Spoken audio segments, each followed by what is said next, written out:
Donc un petit rappel avant pour débuter, le point mort haut, PMH, correspond à la position du piston au maximum de sa course vers le haut. Le point mort bas, le PMB, correspond au piston au maximum de sa course vers le bas. Pour ceux qui l'ignoreraient, et il y en a apparemment pas mal quand même, concernant ce qui est une tête de bielle et le pied de bielle, on a tendance souvent à voir des gens qui l'inversent. La tête de bielle est fixée au menton et au vilebrequin.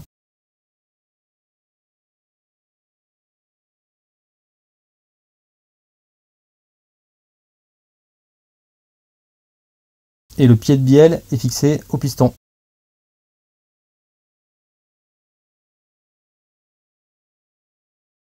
Au point mort bas, l'effort exercé sur la tête de bielle est causé par l'inertie due au poids du piston et partiellement limité par la compression qui existe dans le carter, qui joue un rôle d'amortisseur, en fait, de coussin d'air. A l'inverse, au point mort haut, la compression et l'explosion de la charge de mélange empêchent l'allongement de la bielle suivi d'un raccourcissement. Même système, ça fait un espèce de coussin amortisseur par l'explosion.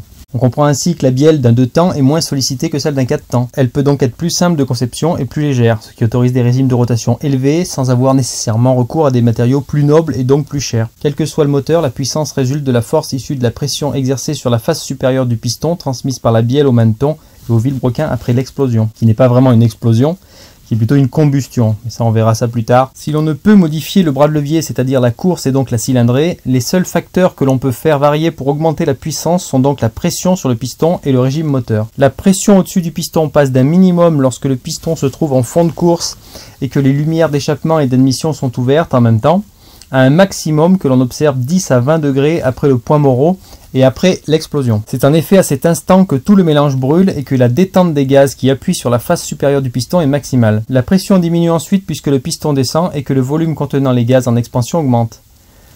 Au moment du calcul, on prendra soin de ne pas tenir compte uniquement de la pression maximale, mais aussi de la pression, ou plutôt de la somme des pressions, qui existent tant que le piston ne découvre pas les lumières d'échappement.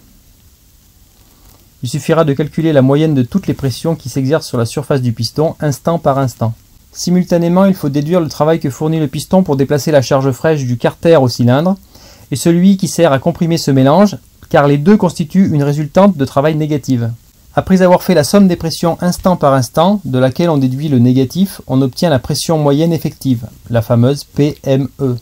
Donc en multipliant la PME, la pression moyenne effective, par la surface du piston, la course et le nombre de tours par seconde, on obtient la puissance. Comme nous l'avons déjà dit, si l'on n'intervient pas sur la cylindrée par augmentation de l'alésage ou de la course, il n'est possible d'obtenir une hausse de la puissance qu'en augmentant la pression moyenne effective ou le nombre de tours minutes.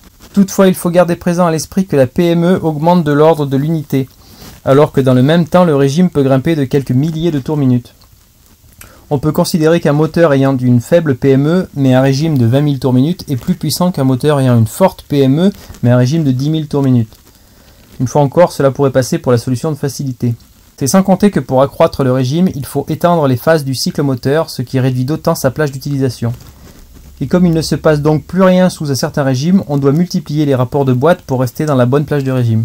Autre détail à prendre en compte, la hausse du régime qui s'accompagne d'une hausse des sollicitations des matériaux, d'une augmentation des accélérations de l'équipage mobile et des frottements sur le cylindre et les roulements ou les cages à aiguilles. Le tout au détriment de la fiabilité. Sans oublier qu'une augmentation du régime pose aussi des problèmes pour faire passer la charge fraîche dans le carter et dans le cylindre, compte tenu du très faible temps d'ouverture des lumières et des transferts.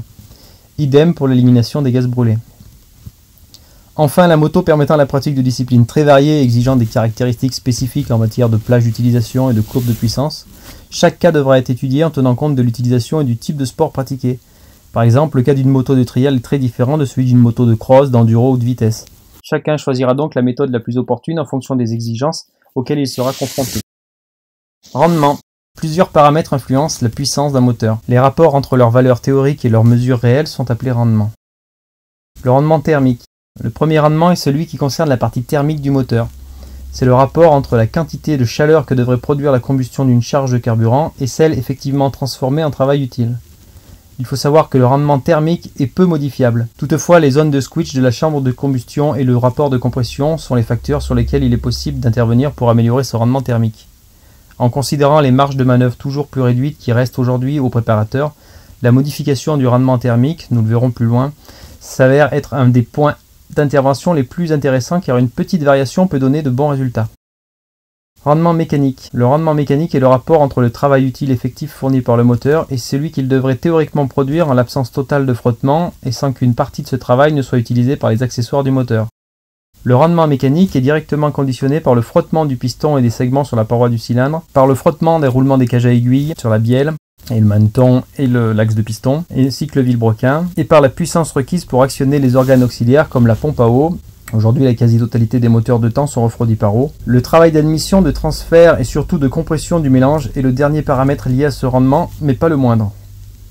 On aura compris que le rendement mécanique peut donc être optimisé en diminuant les frottements. C'est l'une des raisons pour lesquelles les pistons de moteurs de compétition sont équipés d'un segment unique de très faible épaisseur et d'une cage à aiguille à faible coefficient de frottement. Réduire les frottements favorise également la fiabilité et la longévité du moteur. Pour donner un autre exemple, une grande partie des moteurs de temps de série est équipée d'un embrayage à bain d'huile. La rotation de la cloche d'embrayage immergée dans l'huile constitue un frein hydrodynamique non négligeable. C'est ainsi que sur les motos de compétition où l'embrayage sert principalement au départ, l'embrayage est à sec et refroidi par air. Le rendement volumétrique. Ce dernier rendement est le plus important aux yeux du préparateur car c'est essentiellement sur celui-ci qu'il travaille pour accroître la puissance du moteur. Que l'on augmente la vitesse de rotation ou la quantité de mélange air-essence admise à chaque cycle, on travaille dans les deux cas sur le rendement volumétrique. Il s'agit du rapport entre la quantité de mélange effectivement admise dans le cylindre et celle qu'il pourrait théoriquement y entrer dans des conditions optimales, c'est-à-dire en l'absence de résistance au déplacement de la charge et avec des temps de remplissage, de transfert et d'échappement plus longs. Si vous tournez le moteur à la main, l'air entre lentement de telle sorte qu'à la fin du cycle de remplissage, la pression à l'intérieur et à l'extérieur du cylindre est équilibrée et égale à la pression atmosphérique. Cela signifie que le volume d'air entré est exactement équivalent à celui que l'on aurait dans un cylindre de même dimension placé à l'extérieur du moteur. Dans ce cas, le rapport volumétrique est de 100%. A l'inverse, lorsque le moteur fonctionne, l'air doit faire face à de fortes résistances pour entrer, d'une part à cause des frottements le long des parois, d'autre part à cause du temps très court dont il dispose pour voyager le long de ces parois. Dès 1000 tours minute, alors que le cycle complet d'un deux temps, admission, compression, combustion et échappement dure 6 centièmes de seconde, le rapport volumétrique chute déjà de façon sensible. À 10 000 tours minute, l'admission ne dure que 3 millièmes de seconde environ. Intuitivement, il semble absolument impossible que quoi que ce soit puisse entrer dans le carter avec un laps de temps si court. Diminuer les temps d'admission et de transfert revient à augmenter la vitesse de l'air et donc à accroître les résistances et les turbulences. C'est pourquoi la majorité des modifications qui seront détaillées visent essentiellement à augmenter ce rapport volumétrique, soit en allongeant les phases d'admission et de transfert, soit en modifiant les conduits.